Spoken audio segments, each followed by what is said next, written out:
Bonjour à tout le monde. On est heureux d'avoir aujourd'hui Pierre-François Jiménez de Centrale Supélec à Rennes. Pierre-François a récemment rejoint l'INRIA à Rennes et Supélec à Rennes dans l'équipe CIDRE. Il est un maître de conférence et il va nous parler aujourd'hui d'injection des vulnérabilités et de méthodes formelles pour analyser ce problème. Voilà, donc je vais vous présenter les travaux, pas tellement sur l'injection de vulnérabilité, mais sur les vulnérabilités par injection, dont je vais parler aujourd'hui. Voilà, ces travaux dont je vais vous parler ont été faits en collaboration avec Eric Alata, qui est aussi présent dans le chat. Donc, si vous avez des questions, il pourra peut-être y répondre pendant la présentation. Et je vous remercie en tout cas, Barbara, de m'avoir invité pour parler aujourd'hui de tout ça. Alors, on va commencer juste par un exemple. Je vais vous demander de compléter cette phrase-là. Alors du coup, qui est en anglais, toute la présentation est en anglais, mais on devrait aller. Donc, Paris is to quelque chose. What London is to quelque chose. Donc, je vais laisser quelques secondes pour me dire, à votre avis, comment on pourrait compléter cette phrase.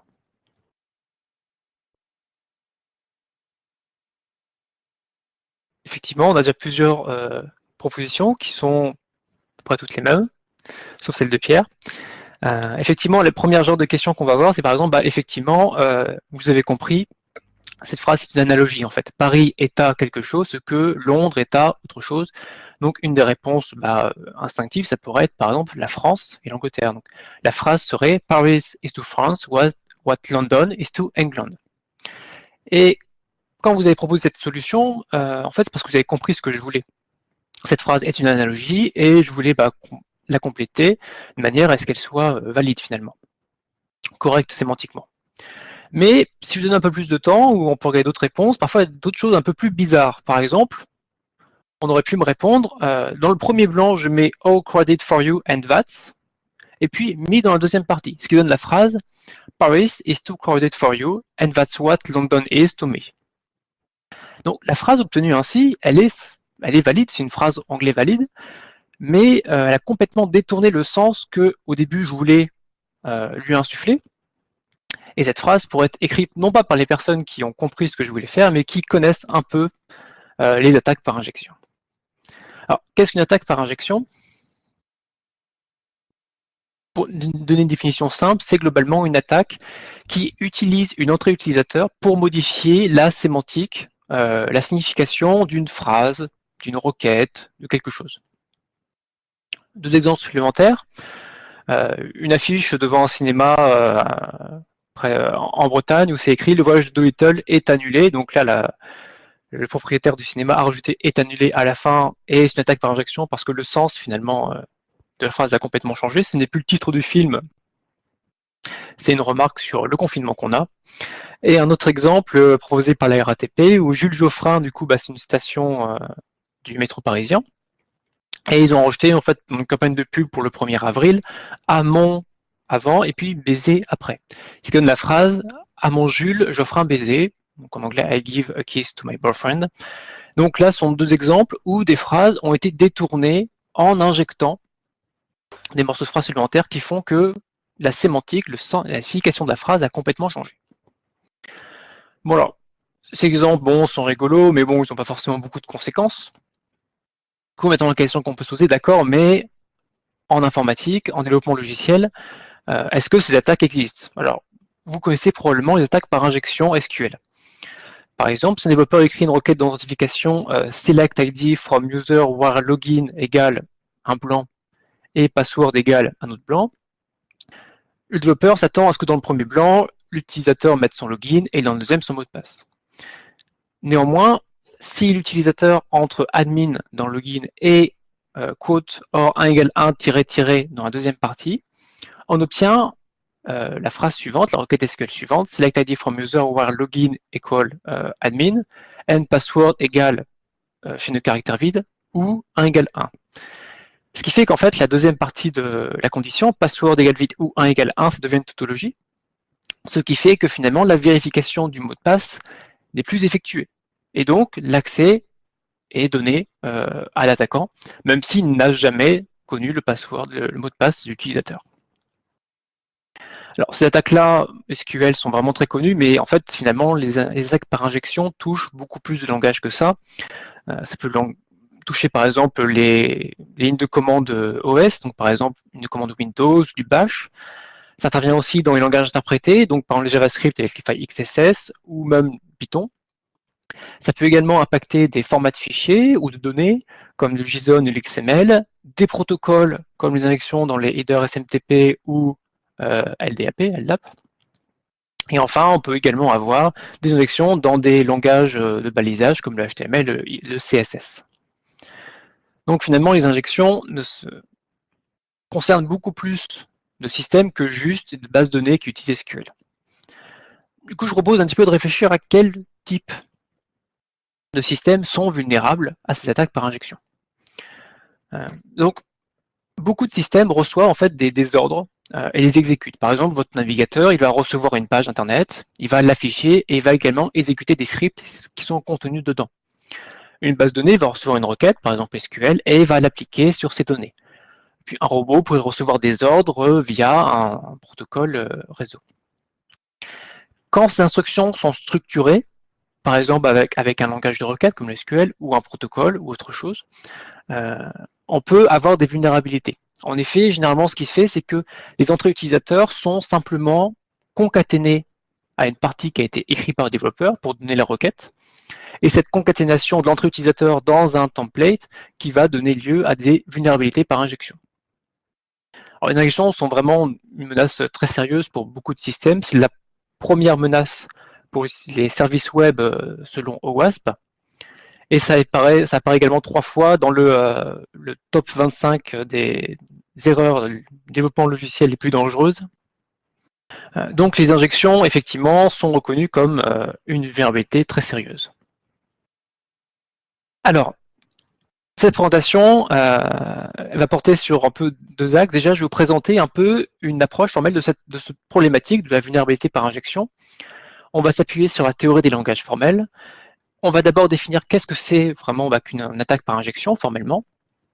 On va également proposer 2 propriétés de sécurité et on va analyser si ces propriétés sont décidables ou non. Et enfin, je mettrai un peu en avant 2 patterns vulnérables qu'on retrouve souvent dans les langages. Et enfin, je présenterai quelques outils qui sont en fait des travaux en cours, qui s'appuient sur cette approche formelle, notamment donc comment créer un langage qui soit sûr, qui n'ait pas de vulnérabilité contre les injections, un faiseur spécifique aux injections, et enfin un système de détection d'intrusion. Et enfin, je présenterai un projet NR qu'on est en train de monter sur ces problématiques-là. Donc voilà pour l'introduction. Je vais vous présenter maintenant du coup un peu le background et notamment qu'est-ce que la théorie formelle des langages. Donc en fait, cette théorie s'intéresse aux aspects syntaxiques des langages. Donc, est-ce qu'une phrase est syntaxiquement correcte ou pas, sans s'intéresser du tout au sens, à la sémantique. Alors, un langage formel, c'est juste un ensemble de chaînes de caractères qu'on appelle des mots, qui sont considérés comme valides. Chaîne de caractères, ça peut être par exemple une requête SQL, un programme en C, un paquet réseau, etc. Alors généralement, ces langages, ils sont infinis, bien sûr, il y a une infinité de requêtes SQL. Donc pour manipuler ces langages, on va utiliser généralement une grammaire qui est un moyen de décrire de manière succincte un langage, en utilisant en fait un ensemble de règles de réécriture. L'idée, c'est que si à partir d'un symbole initial, en appliquant des règles, on va pouvoir obtenir un mot, ça veut dire que ce mot fait partie du langage décrit par cette grammaire. Alors, une remarque par rapport à ça, une grammaire avec ses règles permet de décrire un langage. Mais par contre, un langage peut décrire par plusieurs grammaires différentes. Par exemple, il y a plusieurs grammaires SQL qui existent, qui ont chacun un peu des avantages et des inconvénients. Alors, voici un exemple de grammaire très simple qui est pour un tout petit SQL. Donc le symbole de départ, c'est query. Et query, on voit qu'on peut le réécrire, c'est le sens de la flèche, en select cell list from list where condition. Cell list, on peut le réécrire et on peut voir ici qu'il y a le ou qui fait qu'en fait, on a 2 règles en fait qui sont écrites ici. Soit on réécrit cell list en attribute, soit on réécrit cell list en attribute, virgule, cell list. Pareil, from list, on peut l'écrire soit en table, virgule from list. Et la condition, ici on a 3 conditions possibles, soit condition and condition, attribute in une autre requête, qui va en fait resuivre en fait tout ce qu'on a fait jusque-là, et attribut égale attribut. Alors, je vais faire un exemple plus précis. Donc, par exemple, au début, on commence notre symbole initial. Ça, c'est obligatoire. Donc, en l'occurrence, là, c'est query. On sait la première règle pour écrire query en, du coup, ce mot-là. Étant donné qu'il y a des mots, il y a des symboles, c'est qu'on les appelle, qui ont des règles, on doit continuer, on ne peut pas s'arrêter encore. Donc par exemple ici, cell list, on va utiliser une des 2 règles pour écrire cell list. En l'occurrence, on prend la première règle, on va remplacer cell list par attribut. Pareil pour from list, on va le remplacer par table, en utilisant cette règle-là. Et condition, on va réécrire condition en utilisant la 3e règle, attribut égale attribut. Vous pouvez voir qu'en fait, parmi les symboles qui restent, attribut, from, table, etc., il n'y a aucune condition qui sont attachées à eux. Donc en fait, on appelle ça des symboles terminaux, ce qui veut dire en fait que la dérivation est finie, on ne peut pas aller plus loin. Donc cette phrase-là, select attribute from table where attribute égale attribute, est une phrase correcte qui fait partie du langage décrit par cette grammaire parce qu'on a réussi à l'atteindre depuis le symbole initial. Alors, on dit parfois que si query dérive cette phrase-là, dérive, ça veut dire que via une succession d'applications de règles, on peut obtenir cette phrase-là. Et c'est avec ce symbole double flèche étoile. Alors, une autre manière de représenter cette dérivation, c'est en utilisant des arbres de dérivation qui sont aussi appelés parse tree ou concrete syntax tree, par exemple en compilation. C'est un autre moyen du coup de représenter les règles qui sont utilisées pour dériver un mot. Donc ici, par exemple, query a été réécrit en ces 6 symboles-là, et on peut voir par exemple que condition a été réécrit en utilisant, en attribut égale attribut. Donc c'est une autre manière de représenter cette dérivation. Alors, il existe une infinité de grammaires et de langages, et pour les étudier, on va les regrouper en classes suivant leurs propriétés. L'idée étant que des langages qui sont plus simples, ils vont être généralement plus simples à parser. Par contre, ils auront moins d'expressivité. On ne pourra pas créer n'importe quel langage. Et pour chaque classe de langage, il existe aussi une classe de grammaire qui en fait donne des restrictions par rapport à quelle est la forme des règles qu'on a vu juste avant. Et ces grammaires-là, la grammaire d'une certaine classe va générer les langages de la même classe. On parlera par exemple de grammaire régulière et de langage régulier. Alors, il existe beaucoup de classes en théorie des langages, et l'objectif ici n'est pas forcément de donner une définition très formelle, donc je vais essayer de donner un peu les intuitions parmi 3 classes importantes. Bon, ça reste que des intuitions, hein, c'est pas la définition exacte, mais j'espère que ce sera quand même assez clair. Donc, les langages réguliers sont les langages qu'on peut en fait exprimer avec des expressions régulières, que vous connaissez peut-être, ou avec des automates à état fini.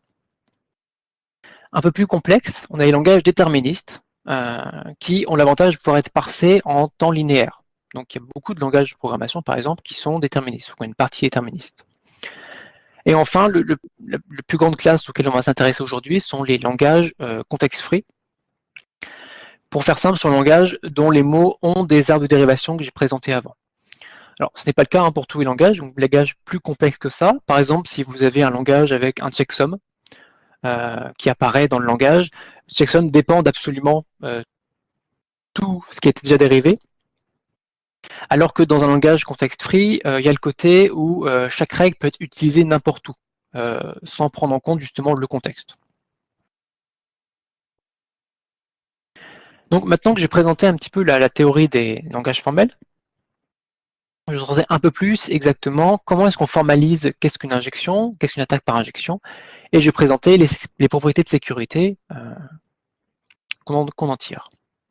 Alors, juste pour être d'accord sur le vocabulaire, j'ai utilisé le mot requête pour parler en fait d'une commande qui est complète. Donc, par exemple, une requête SQL, ou alors un fichier JSON, ou un paquet réseau. C'est le mot requête d'une manière générale pour dire un mot du langage. J'utilise le mot template pour dire c'est finalement ce qu'est écrit le développeur. C'est, si vous voulez, une requête à trous. Donc par exemple ici, select, il y a un premier trou, from database where price plus grand que un autre trou, and id égale 22. Donc le template est ce qui est écrit par le développeur. Et enfin, on a l'injection qui est en fait juste l'entrée utilisateur qui est injectée dans le template. Par exemple, précédemment, on pourrait injecter number et 23,99. Alors, dans cette définition, vraiment, injection, c'est n'importe quoi qu'on peut mettre dedans. Ça veut dire que parmi cette définition, une injection peut être légitime ou malveillante. Ça peut être vraiment n'importe quelle entrée utilisateur qu'on peut effectivement mettre dans une requête, dans un template, pardon. Je les mettrai à chaque fois en rouge en fait dans la suite. Alors, nos travaux s'intéressent au template avec un ou plusieurs trous, un ou plusieurs blancs, mais pour faire simple, dans tout ce que je vais présenter après, je vais me restreindre aux définitions avec un seul blanc. Mais sachez que tout ce qui est présenté là est aussi étendu au cas plus complexe. Alors, la première question qu'on se pose, c'est comment modéliser formellement une injection qui soit malveillante. Notre idée fondamentale, c'est de supposer que le développeur a une intention en tête quand il écrit le template. Par exemple, il écrit une requête utilisateur, une requête d'authentification, il va s'attendre à ce que l'utilisateur mette, par exemple, un string ou un nombre. Donc c'est cette intention-là, du coup, ça va être un symbole en fait de la grammaire. Par exemple, le développeur peut s'attendre à avoir une condition. Et on va considérer qu'une injection est légitime si cette intention qu'on note iota peut dériver via l'application de différentes règles à l'injection qui a été mise par l'utilisateur. Donc si vous regardez l'exemple qui est en bas, le template select attribute from table where attribute égale quelque chose. A priori ici l'intention du développeur c'est d'avoir un autre attribut, par exemple.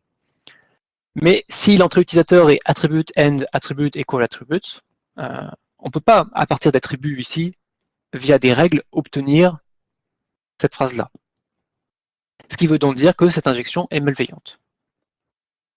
Alors, certains d'entre vous vont peut-être se dire que précédemment, j'ai dit que les langages et les grammaires s'intéressaient uniquement aux aspects syntaxiques du coup des langages, et pas du tout à la partie sémantique. Et que là, finalement, quand je parle d'intention, je fais plus ou moins référence à de la sémantique. En fait, l'idée qu'il y a derrière, c'est que effectivement, les langages et les grammaires ne traitent pas de sémantique. Néanmoins, les compilateurs et les interpréteurs le font, c'est leur travail, travailler avec la sémantique d'un langage. Et ils s'appuient, eux, sur des parseurs pour pouvoir appliquer leurs actions sur une requête, par exemple. Et ces parseurs se basent sur une grammaire pour leur analyse.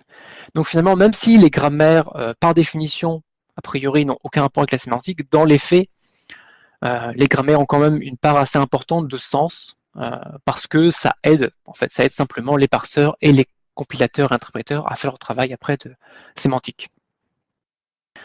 Une autre remarque, c'est que notre définition là, elle s'appuie sur la notion de grammaire. Par exemple, si l'intention du développeur c'est condition, que j'avais présenté un peu plus tôt dans la grammaire, condition c'est un symbole qui apparaît dans la grammaire, mais en fait jamais dans le langage. Dans le langage SQL, il n'y a jamais de condition qui apparaît.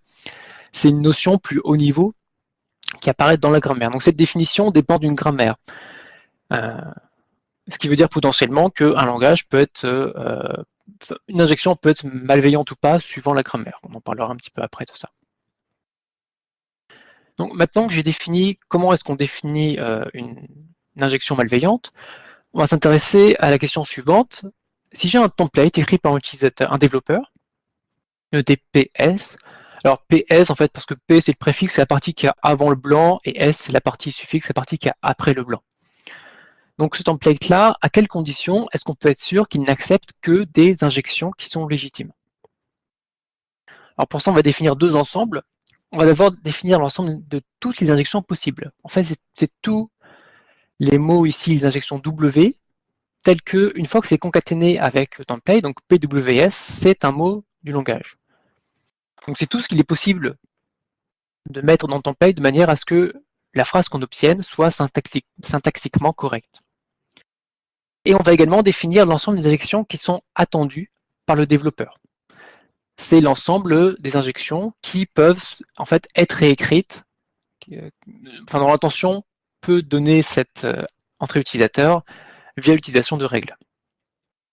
Et donc du coup, on dit qu'un template, il est intent équivalent à une certaine intention.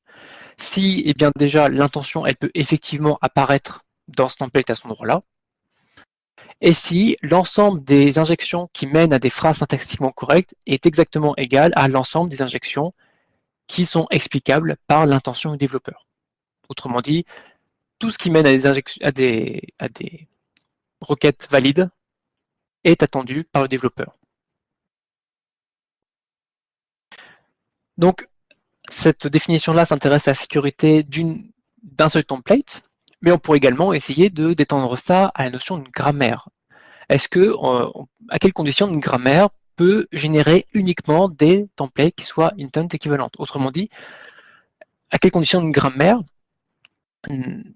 si un développeur l'utilise, peu importe quel template il écrit, peu importe l'intention qu'il a en tête, les entrées utilisateurs qui seront possibles, c'est-à-dire qui mèneront à des requêtes syntaxiquement valides, seront exactement celles à laquelle il s'attendait.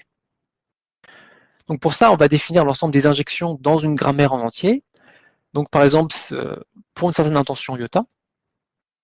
Donc c'est simplement, en fait, pour toutes les templates qui existent, qu'est-ce qui peut remplacer iota dans ce template. Donc si vous voulez, voilà, c'est vraiment l'union sur tous les templates possibles où iota peut apparaître, des injections qui mènent à des phrases syntaxiquement correctes. Et du coup, on va pouvoir définir l'ensemble des injections inattendues, au sens où elles sont inattendues par le développeur, en fait, qui sont simplement la différence entre toutes les injections possibles qui mènent à des phrases syntaxiquement correctes, moins les injections qui sont attendues par le développeur, c'est-à-dire celles qui en fait peuvent être expliquées par son intention. Et du coup, notre propriété s'appelle l'intent sécurité, et une grammaire est intent sûre pour une intention iota s'il n'y a aucune injection non attendue. Alors, cette propriété est vraiment très forte, hein. Ça veut dire que peu importe le développeur ce qu'il écrive, peu importe ce qu'il écrit, il est sûr qu'il n'y aura aucune attaque par injection qui soit possible. On pourrait justement se demander, d'accord, mais est-ce que c'est vraiment atteignable comme propriété?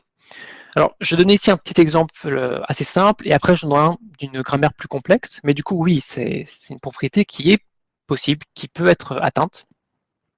Si par exemple on prend le langage A puissance n, CD, P puissance n, vous remarquez que si, alors peu importe n en fait, on peut avoir 1, 2, 3 ou plus, si vous remplacez un seul symbole dans cette requête-là, enfin vous mettez un blanc à la place de n'importe quel symbole, l'utilisateur ne pourra entrer que ce symbole-là à la place. Si on retire par exemple le C, eh bien l'utilisateur ne pourra rentrer que le C. S'il rentre quoi que ce soit d'autre, ça ne mènera pas à une phrase syntaxiquement correcte.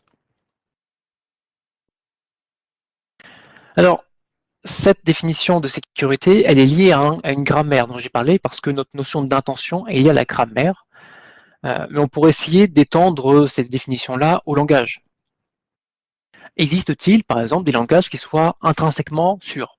C'est-à-dire, quelle que soit la grammaire qu'on utilise, ce langage, cette grammaire sera sûre. Alors, en fait, on peut montrer assez facilement que non, ce n'est pas possible, c'est-à-dire qu'on peut toujours créer une grammaire qui ne soit pas sûre, étant donné que chaque langage est écrit par une infinité de grammaires, on peut facilement en créer une qui ne soit pas sûre. Bon, mais l'autre question qu'on peut se poser, c'est existe des langages qui soient intrinsèquement non sûrs? C'est-à-dire que peu importe la grammaire qu'on utilise, ce ne sera pas sûr. Eh bien oui, et en fait, finalement, c'est un peu normal dans certains cas. Par exemple, ici, l'injection de la requête SQL select étoile from product soit price égale avec un blanc. Ici, l'intention, c'est probablement un nombre, mais on peut injecter 123 ou availability égale true. Et cette injection-là, finalement, peu importe la grammaire avec laquelle on travaille, elle existera.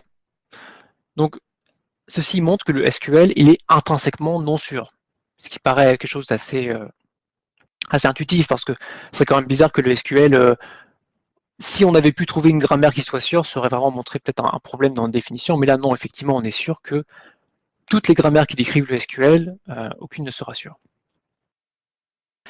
Maintenant que j'ai défini, formalisé un peu quelles sont les injections malveillantes et quelles sont les propriétés de sécurité, je vais du coup présenter un peu nos résultats et les implications que ça peut avoir. Alors, L'intent equivalent, je rappelle, c'est pour un template donné, est-ce qu'on est sûr qu'il n'y ait que des injections qui soient attendues par le développeur? Alors, il se trouve que cette propriété-là est décidable pour les langages réguliers et la plupart des langages déterministes. Ce qui est une bonne chose parce que finalement, le langage déterministe regroupe beaucoup des langages qu'on utilise actuellement en programmation. C'est également décidable pour tous les langages contexte-free si on s'intéresse uniquement à des intentions qui soient des terminaux. Néanmoins, ces intentions, ça peut être juste n'importe quel symbole de la grammaire. Dans ce cas-là, en général, c'est indécidable. Néanmoins, on peut s'attendre à que souvent, finalement, le développeur ne demande qu'un token finalement à un utilisateur. Le mot token, bon, c'est ce qui est traité par le lexeur, mais par rapport à ce que j'ai présenté précédemment, finalement, c'est un symbole terminal. Donc, dans ce cas-là, si le développeur ne demande uniquement un token, alors c'est décidable pour tous les langages qui sont contexte-free. Donc c'est une bonne chose. A priori, on peut certifier des requêtes. Avant d'en venir à nos résultats sur l'intent de sécurité, donc ça s'intéresse vraiment à la sécurité des grammaires, je vais présenter d'autres résultats sur la caractérisation des injections. La première chose qu'on peut montrer, c'est qu'un langage irrégulier, si et seulement si, il s'agit d'un ensemble d'injections non inattendues dans une grammaire régulière. Autrement dit, quand on travaille avec une grammaire régulière, toutes les injections sont réguliers et inversement. Et tous les langages réguliers peuvent être exprimés comme des injections. Ce qui fait que globalement, dans un langage régulier, c'est très simple de travailler avec des injections parce que les injections elles-mêmes sont régulières. Néanmoins, ce qu'on se rend compte, c'est que pour des langages un petit peu plus complexes, donc qui ne sont pas réguliers, on peut rapidement avoir des injections très complexes.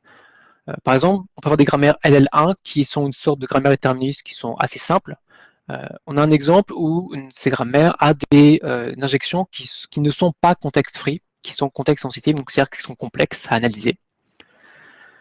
Et en fait, ce qu'on montre plus exactement, c'est que tout langage qui peut être décrit par une grammaire est un ensemble d'injections inattendues dans un langage déterministe.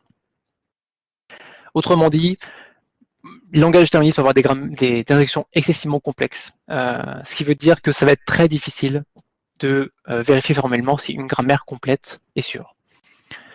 Et donc du coup, c'est le résultat qu'on a ici sur un temps de sécurité. Alors, quand le langage est fini, c'est très simple. On peut juste énumérer toutes les possibilités. On peut vérifier si le langage est sûr ou pas. Avec les langages réguliers, et j'en parlerai un petit peu après, on peut montrer qu'ils sont tous intrinsèquement non sûrs. De plus, quand il y a deux blancs dans un template, deux points d'injection, tous les langages contexte-free sont, pareil, intrinsèquement non sûrs. Et dans le cas des langages déterministes, avec un seul blanc, c'est indécidable. Donc finalement, c'est quand même très négatif parce que soit c'est pas sûr, soit intrinsèquement c'est pas sûr, donc on sait qu'il y aura des injections possibles, soit on peut pas le prouver. Alors j'aimerais quand même un petit peu bien un peu plus en détail sur ces deux résultats-là, qui peuvent être assez étonnants, pour comment est-ce qu'on peut savoir que tous ces langages-là sont intrinsèquement non sûrs. Donc je vais présenter d'abord pour les langages réguliers et après pour les langages contexte-free. Alors, je viens de dire à l'instant, tous les langages réguliers infinis sont intrinsèquement non sûrs. Alors, la preuve qu'il y a derrière est basée sur le lemme de pompage, pour ceux qui connaissent, mais je vais l'expliquer autrement ici. L'idée, c'est que si vous voulez créer une expression régulière qui puisse traiter des chaînes de caractères qui soient arbitrairement longues, vous allez forcément devoir mettre une étoile dedans. Ce qui veut dire que par exemple, dans le SQL, on peut, en fait, dans la requête SQL suivante, select attribute virgule, attribute from table, en fait, on peut ajouter autant de fois qu'on veut attribute virgule. C'est ici une expression régulière qui est infinie, une infinité de requêtes SQL ici, et on a cette étoile qui fait que attribute virgule peut être répété autant de fois que possible, autant de fois qu'on veut. Ce qui veut dire finalement que dès que l'attaquant en fait peut mettre ici un attribut là-dedans, il peut rajouter en fait une occurrence de ce pattern qui est répété. Donc, si on lui demande par exemple de mettre attribute, il peut mettre attribute virgule attribute. C'est pour cette raison que les langages réguliers finalement sont intrinsèquement non sûrs dès qu'il y a un pattern qui se répète avec une étoile. S'il y a un point d'injection qui est dedans, alors en fait, on peut injecter tout le pattern encore une fois. Et cet exemple-là, en fait, il intervient dans tous les langages réguliers, infinis. Mais surtout, parce que finalement, le langage régulier, on n'utilise pas forcément tellement en langage de programmation, mais dans beaucoup de langages actuels, il y a en fait ces genres de patterns qui se retrouvent. Donc, par exemple, précédemment, j'ai donné l'exemple de l'injection SQL où l'attaquant avait rajouté OR 1 égale 1. Et en fait, ça, on peut l'expliquer d'un point de vue justement de ce genre de pattern régulier, parce que dans les requêtes SQL, on a le pattern condition OR étoile condition. On peut, quand il y a des conditions, en rajouter autant qu'on veut ainsi.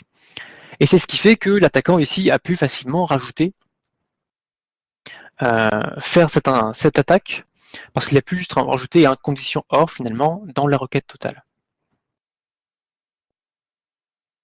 Alors, ça c'était pour les langages réguliers. Et l'autre résultat que j'avais donné, c'était que quand il y a deux blancs dans une requête, tous les langages context-free, c'est-à-dire quasiment tous les langages qu'on utilise finalement, sont intrinsèquement non sûrs. Alors, j'ai donné pareil un peu l'idée derrière ça. En fait, dans ce genre de langage, il y aura forcément un symbole A qui puisse se réécrire en W1B, A, CW2. Donc, vous pouvez voir que A, en fait, réapparaît à droite. W1 et W2, ça peut être n'importe quoi, peut être potentiellement vide, mais surtout, A peut se réécrire en A avec, de chaque côté, B et C qui apparaissent. Ce qui fait que depuis le symbole initial S, si on peut faire apparaître A avec un préfixe et un suffixe après, A on peut le réécrire en utilisant cette règle-là plus haut, donc W1B, A, C, W2, et A on peut encore le refaire en faisant réapparaître W1, B, A, C, W2. Donc ces deux mots-là font partie du langage. Ce qui fait que si on a un template en fait finalement où il y a un trou juste avant et juste après le A, en fait le développeur a en tête ce mot-là, cette requête-là. Et si l'intention va être pour l'utilisateur de mettre B et C. Sauf qu'on peut rajouter, si vous voulez, BW1B et CW2C entièrement pour obtenir un mot valide. Et ce mot valide, effectivement, on l'a déjà vu précédemment. Donc ceci, c'est une injection malveillante, pardon. Déjà parce que ça, c'est un mot qui existe. Donc effectivement, c'est un mot valide, donc c'est une injection. Et elle est malveillante parce qu'il ne respecte pas les intentions du développeur. Et l'idée intuitivement derrière ça, c'est que quand on a une structure récursive, on va en fait intercaler un niveau dans l'arbre de dérivation. Alors voici un exemple par exemple avec du SQL. Ce genre de règle, en fait, le A qui se fait réapparaître lui-même, on l'avait dans notre petite grammaire SQL parce qu'on avait query qui pouvait faire lui-même apparaître une query à l'intérieur. Donc prenons par exemple ici ce template, select attribute from table where quelque chose, un attribut probablement, in select attribute from table, and attribute égale quelque chose. Ici, le développeur a comme intention d'avoir deux attributs, ici, il demande deux attributs à l'utilisateur. Néanmoins, l'attaquant peut injecter à gauche attribute in select attribute from table where attribute et à droite attribute parenthèse, ce qui fait que dans la requête totale, avant on avait deux requêtes imbriquées, on avait deux niveaux. Ici, on a imbriqué une troisième qui s'est intercalée entre la première et la dernière, entre celle à l'extérieur, si vous voulez, et celle à l'intérieur. Donc ici, on a pu faire une injection malveillante en modifiant complètement la syntaxe, la sémantique, pardon, de la requête. Alors ce genre d'attaque, à ma connaissance, n'est pas forcément retrouvé dans les attaques réelles. Néanmoins, étant donné que ce genre en fait de symbole récursif, en fait, on est sûr qu'il existe dans le langage context-free et de manière générale, en fait, il est très utilisé. Vous pouvez imaginer en fait dès que il y a une structure récursive avec par exemple des tags ou des balises ou des parenthèses, on va voir ce genre de vulnérabilité qui va arriver. Voilà. Et pour que cette vulnérabilité soit exploitée, il faut que l'attaquant puisse avoir accès à des blancs de chaque côté. Donc là, en l'occurrence, le select qui est à l'intérieur, on peut voir effectivement qu'il y a un blanc avant et un blanc après. C'est comme ça qu'on a pu faire l'attaque. Sinon, ça n'aurait pas été possible en l'occurrence. Voilà, donc j'ai présenté un petit peu nos travaux par rapport à tout ça. Donc quelques implications maintenant, qu'en conclure de tout ça. le problème de vulnérabilité par injection ne viennent pas, comme certains pourraient le croire, de mauvaises pratiques de développement. C'est vraiment les langages eux-mêmes qui, par leur construction, par leur définition, autorisent ces injections. Heureusement, l'analyse de template vient de propriété d'intent équivalence. Elle est possible pour la plupart des grammaires qu'on utilise. Donc, l'inconvénient, c'est qu'il faut savoir quelle était l'intention du développeur. Par exemple, est-ce que l'intention était d'avoir une condition ou un nombre ou autre chose? Mais connaissant son intention, on peut vérifier si effectivement le template qu'il a écrit n'accepte comme injection que ce à quoi il s'attend. Donc la certification finalement de requête est possible. D'autres implications un peu sur la conception de langage.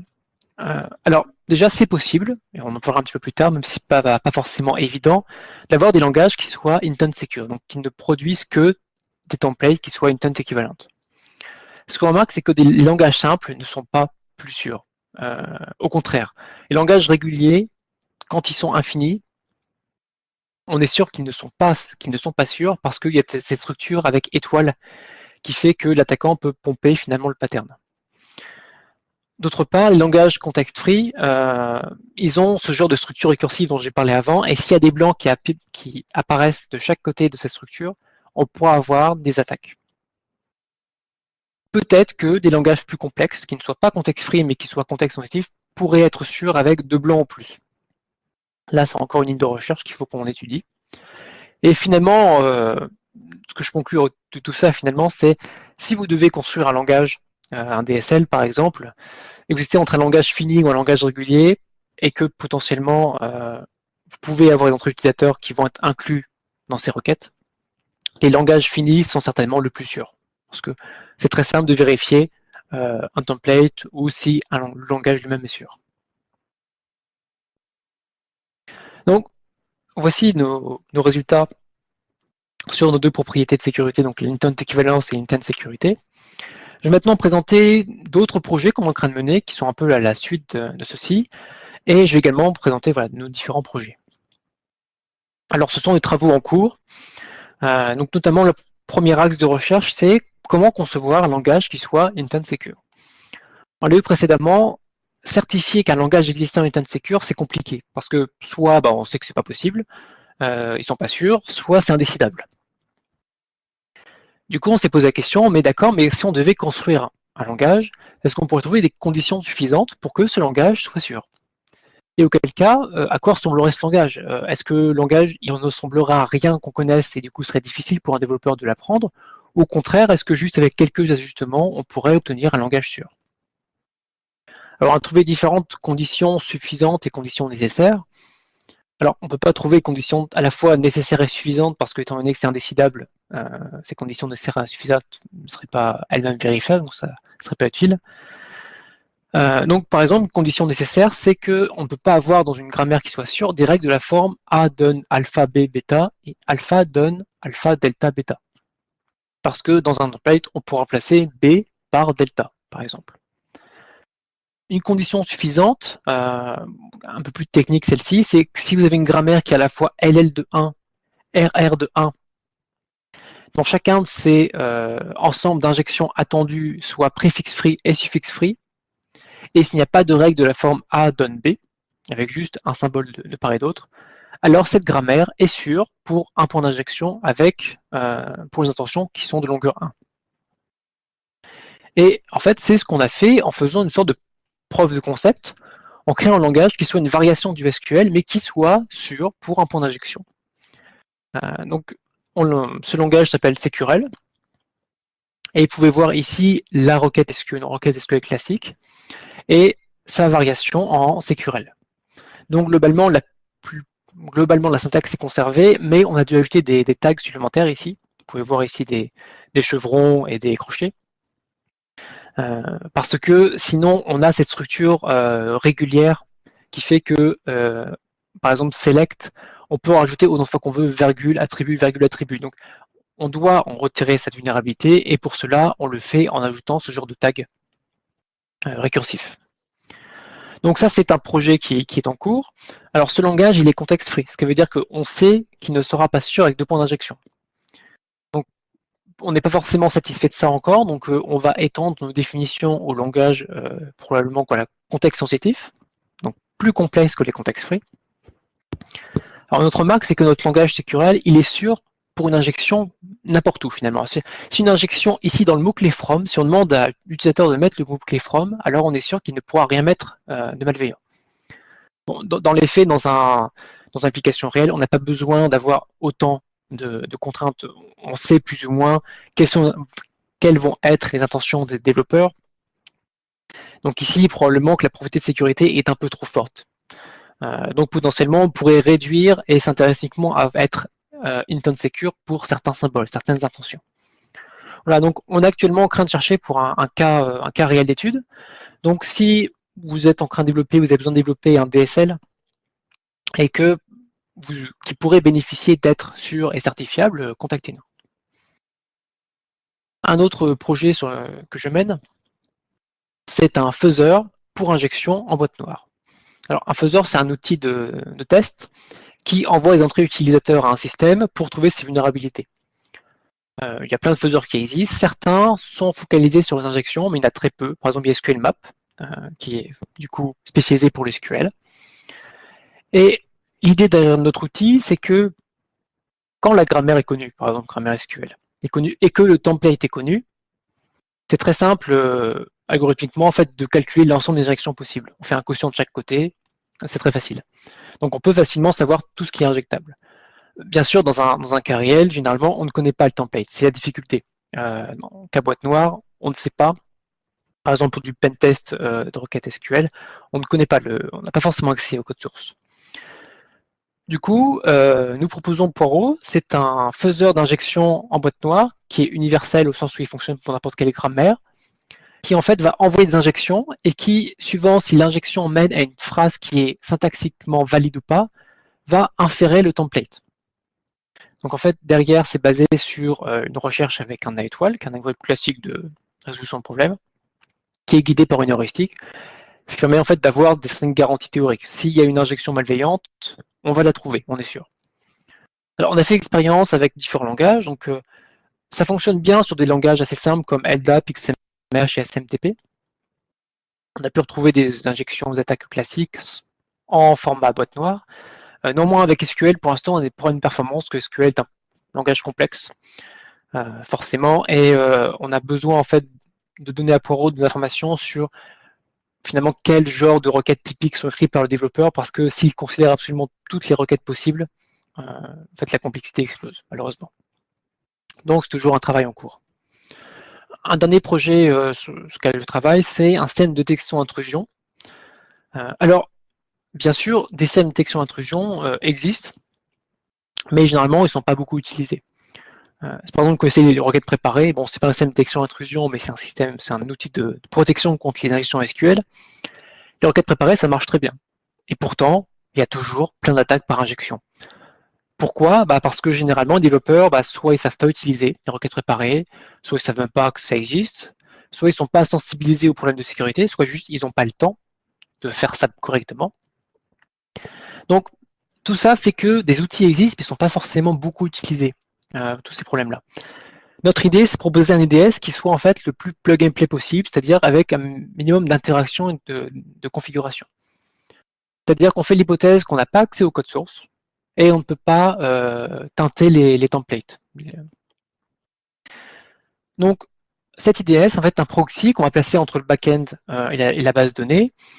Et la difficulté, c'est qu'on va pouvoir intercepter les requêtes, mais quand on récupère les requêtes, on ne sait pas quelle est la partie qui a été écrite par le développeur et quelle est la partie qui a été écrite par l'attaquant, enfin l'utilisateur.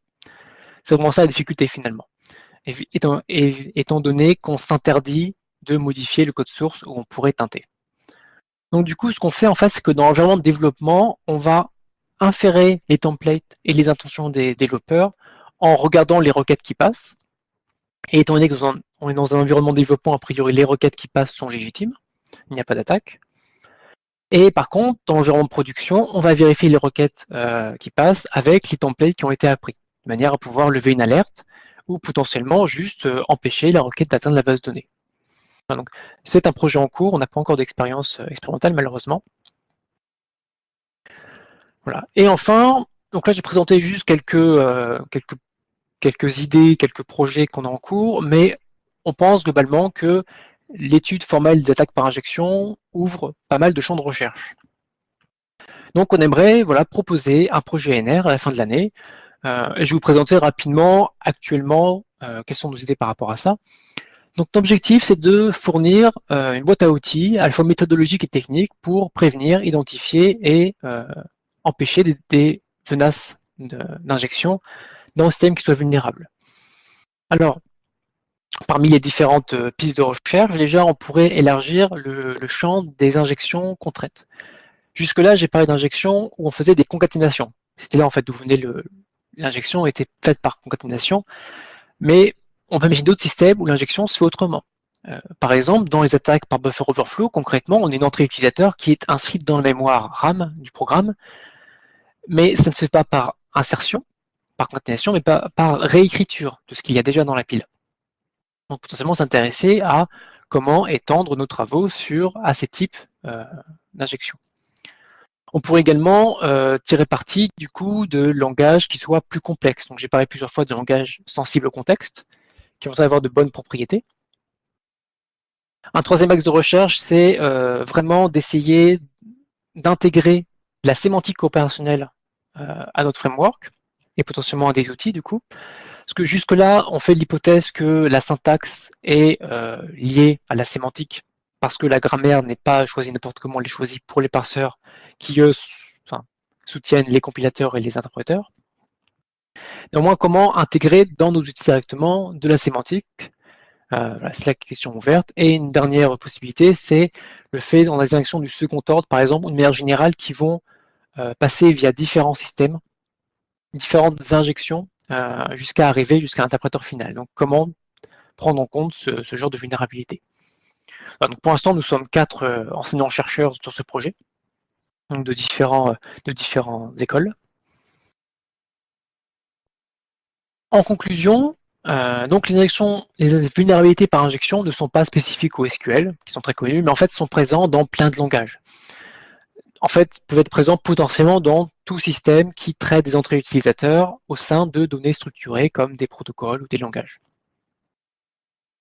Ces vulnérabilités ne viennent pas de mauvaises pratiques de programmation, en tout cas pas que, mais viennent aussi vraiment de vrais problèmes dans la définition des langages de programmation et notamment en fait de types de règles qui sont vraiment omniprésentes, notamment les expressions régulières et les expressions récursives basées sur des parenthèses ou quoi que ce soit.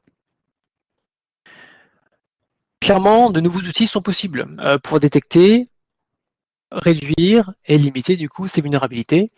Donc, si vous êtes intéressé par ces travaux et vous voulez en savoir plus, je vous encourage à me contacter. Notamment, dans le cas du projet NR, on cherche des partenaires industriels et des collaborations avec d'autres chercheurs. Je vous remercie de votre attention. Merci beaucoup, Pierre-François, pour la présentation.